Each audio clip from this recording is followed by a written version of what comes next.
Hello friends, आपका हमारे channel आरंभ क्लासेस में स्वागत है। आज के इस वीडियो में हम लोग बिहार स्टेट पेपर 2 में पूछे गए हिस्ट्री के प्रीवियस ईयर क्वेश्चंस को आपके साथ वाईसीटी की बुक से चैप्टर वाइज डिस्कस करेंगे। और इसके पहले के वीडियोस में भी हमने बिहार स्टेट पेपर 2 में पूछे गए प्रीवियस ईयर क्वेश्चंस को आपके साथ डिस्कस किया है। अगर अभी तक आपने उन वीडियोस को नहीं देखा है तो उन वीडियोस का लिंक आपको डिस्क्रिप्शन बॉक्स में मिल जाएगा, आप उसे जाके देख सकते हैं।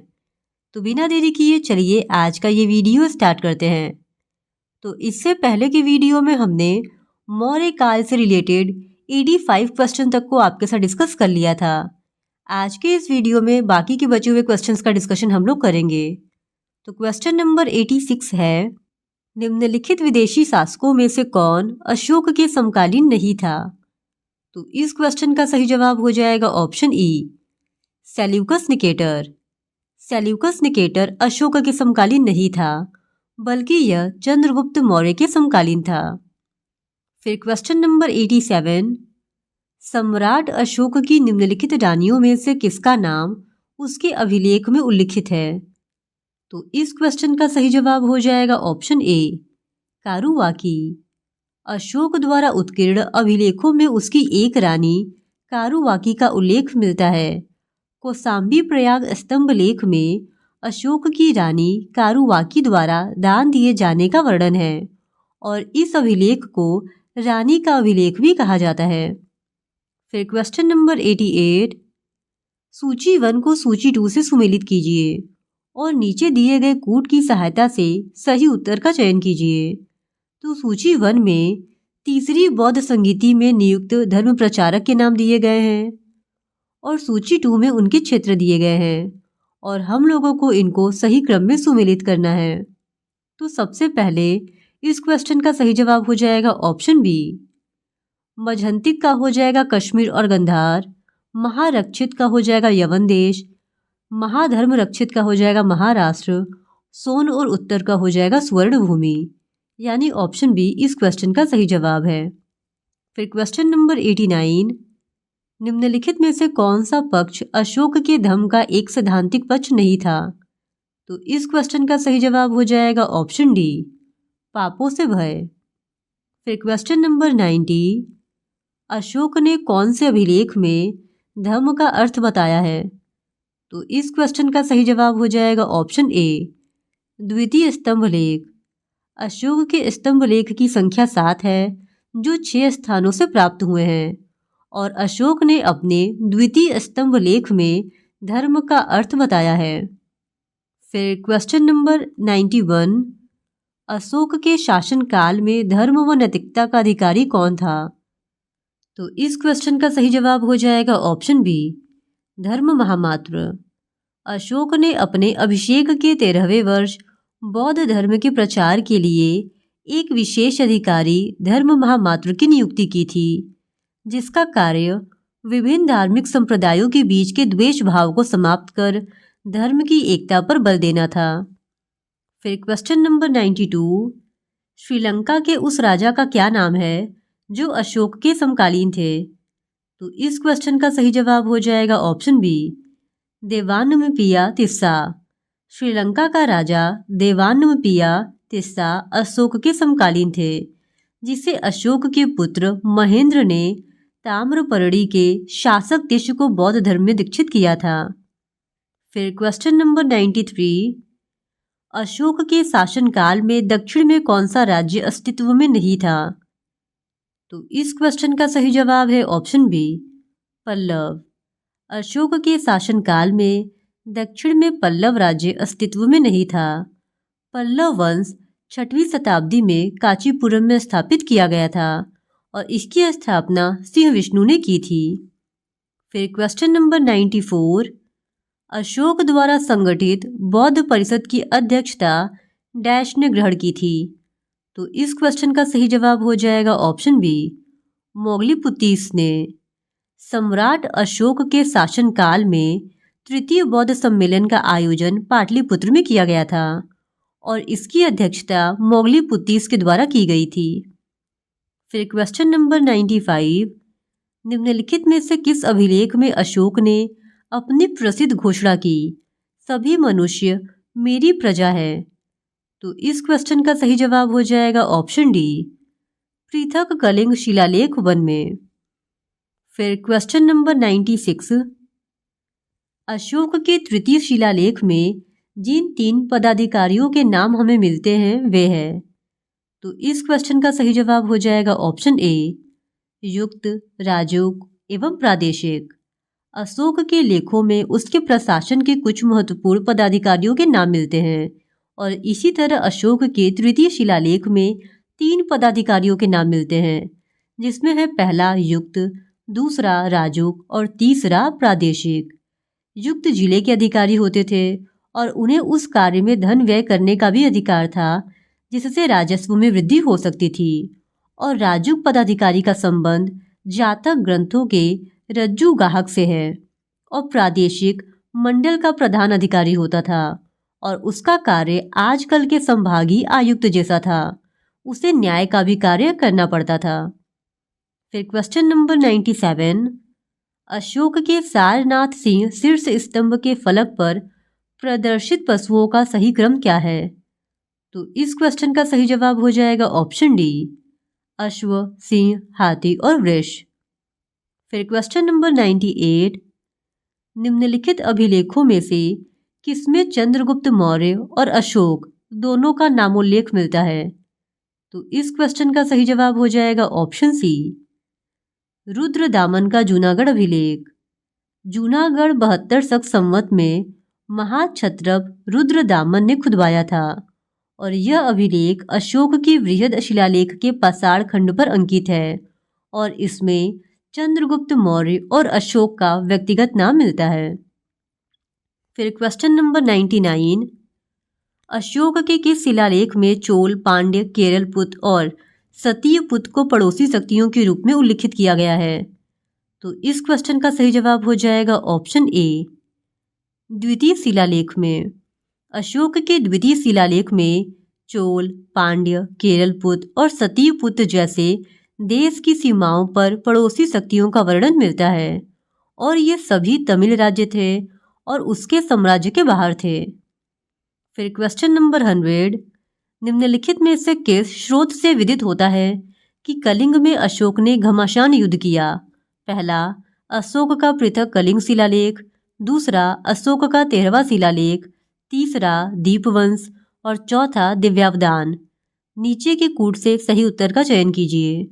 तो इस क्वेश्चन का सही जवाब हो जाएगा ऑप्शन बी, केवल 2, यानी अशोक के 13वें शिलालेख से यह विदित होता है कि कलिंग में अशोक ने घमासान युद्ध किया था। फिर क्वेश्चन नंबर 101, देवानप्रिय की उपाधि धारण की थी। तो इस क्वेश्चन का सही जवाब हो जाएगा ऑप्शन बी, 1 एवं 2, यानी देवानप्रिय की उपाधि अशोक ने और दशरथ ने, इन दोनों ने ही धारण की थी। फिर क्वेश्चन नंबर 102, निम्नलिखित में से कौन सा कथन सही है? तो इस क्वेश्चन का सही जवाब है ऑप्शन सी, अशोक ने अपने धर्म की परिभाषा द्वितीय स्तंभ लेख में दी है। ये जो कथन है वो सही है। फिर क्वेश्चन नंबर 103, अशोक का कौन सा शिलालेख 5 यवन राज्यों में धर्म प्रचारकों को भेजने का वर्णन करता है? तो इस क्वेश्चन का सही जवाब है ऑप्शन डी, 13वां शिलालेख। अशोक के 13वें शिलालेख से पता चलता है कि उसने 5 यवन राज्यों में बौद्ध धर्म के प्रचार के लिए प्रचारक भेजे थे और ये राज्य थे अंतियोक, तुर्मय, आंतिकीन, मग और अलिक सुंदर। फिर क्वेश्चन नंबर 104, बुद्ध धम्म एवं संघ के प्रति अशोक की प्रगाढ़ आस्था का उल्लेख निम्नलिखित में से किस अभिलेख में है? तो इस क्वेश्चन का सही जवाब हो जाएगा ऑप्शन सी, भाब्रू लघु शिलालेख में। फिर क्वेश्चन नंबर 105, अशोक का सरेकून अभिलेख स्थित है। तो इस क्वेश्चन का सही जवाब है ऑप्शन ए, कंधार में। अशोक का सरेकून अभिलेख कंधार में स्थित है और यह अरमाइक एवं ग्रीक 2 लिपियों में लिखा गया है। फिर क्वेश्चन नंबर 106, प्राचीनतम अभिलेख जिसमें अशोक के नाम का उल्लेख है। तो इस क्वेश्चन का सही जवाब हो जाएगा ऑप्शन ए, मास्की। फिर क्वेश्चन नंबर 107, दक्षिण भारत का कौन सा क्षेत्र अशोक के साम्राज्य का हिस्सा नहीं था? तो इस क्वेश्चन का सही जवाब हो जाएगा ऑप्शन ए, तमिलनाडु। अशोक का साम्राज्य वैसे तो काफी विस्तृत था, लेकिन फिर भी वर्तमान भारत के कुछ हिस्सों पर उसका अधिकार नहीं था, जैसे दक्षिण भारत के कुछ राज्यों पर उसका अधिकार नहीं था। और ये राज्य थे चोल, चेर, पांड्य, जो लगभग आधुनिक तमिलनाडु के क्षेत्र में आते हैं। फिर क्वेश्चन नंबर 108, अपने शासनकाल के किस वर्ष में अशोक बुद्ध की जन्म स्थली लुम्बिनी गया? तो इस क्वेश्चन का सही जवाब हो जाएगा ऑप्शन सी, 20वें। अपने शासन के 20वें वर्ष में अशोक बुद्ध की जन्मस्थली लुम्बिनी में गया था। फिर क्वेश्चन नंबर 109, अशोक ने अपने किस शिलालेख में 8वीं जातियों का उल्लेख किया है? तो इस क्वेश्चन का सही जवाब हो जाएगा ऑप्शन डी, 13वें। अशोक का 13वां अभिलेख सबसे अधिक विस्तृत है और इसमें अशोक ने 8वीं जातियों का उल्लेख किया है। फिर क्वेश्चन नंबर 110, 13वां शिलालेख संबंधित है। तो इस क्वेश्चन का सही जवाब हो जाएगा ऑप्शन ए, युद्ध से। कलिंग युद्ध और उसके परिणाम के विषय में अशोक के 13वें शिलालेख से विस्तृत सूचना प्राप्त होती है। और इस शिलालेख के अनुसार अशोक ने अपने राज्याभिषेक के 8वें वर्ष 261 ईसा पूर्व में कलिंग पर आक्रमण किया था। फिर क्वेश्चन नंबर 111, अशोक के किस अभिलेख में दक्षिण भारत के 5 राज्यों का उल्लेख मिलता है? तो इस क्वेश्चन का सही जवाब हो जाएगा ऑप्शन ए, शिलालेख द्वितीय में।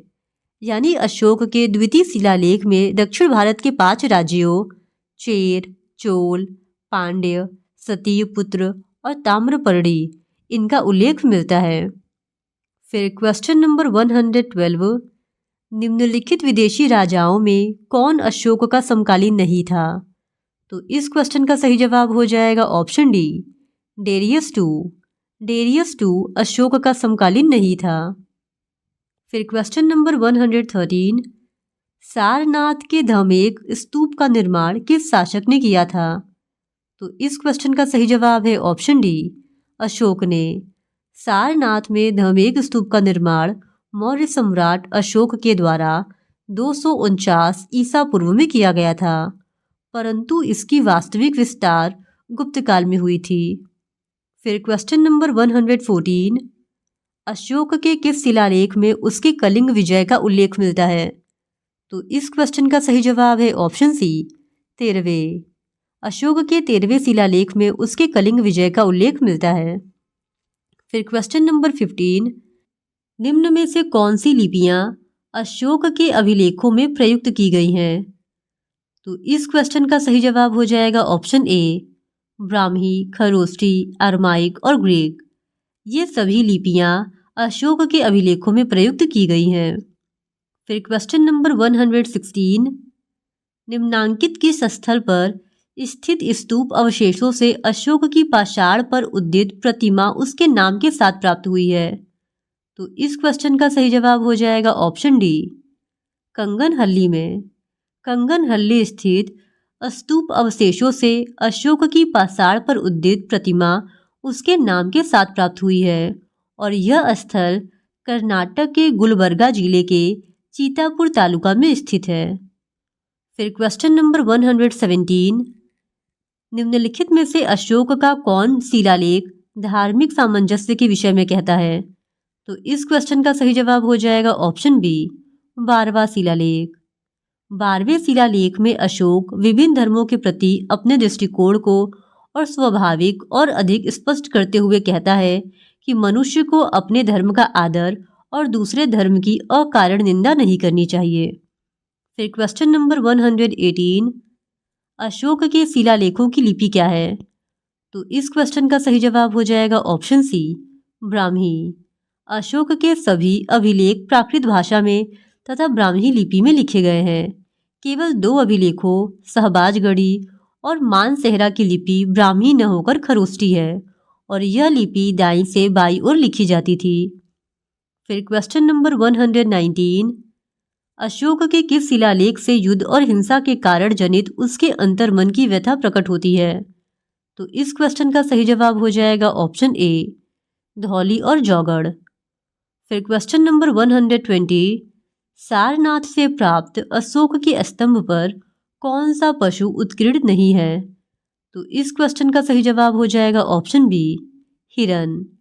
सारनाथ से प्राप्त अशोक के स्तंभ पर हिरण नहीं उत्कीर्ण है, जबकि वृषभ, हाथी और अश्व इस पे उत्कीर्ण किए गए हैं। तो आज के लिए बस इतना ही। बाकी के क्वेश्चंस का डिस्कशन हम लोग इस वीडियो के नेक्स्ट पार्ट में आपके साथ करेंगे। और अगर आप बिहार स्टेट पेपर 2 में पूछे गए हिस्ट्री के इसी तरह और भी प्रीवियस ईयर क्वेश्चंस को देखना चाहते हैं तो please do subscribe to our channel and like this video. धन्यवाद।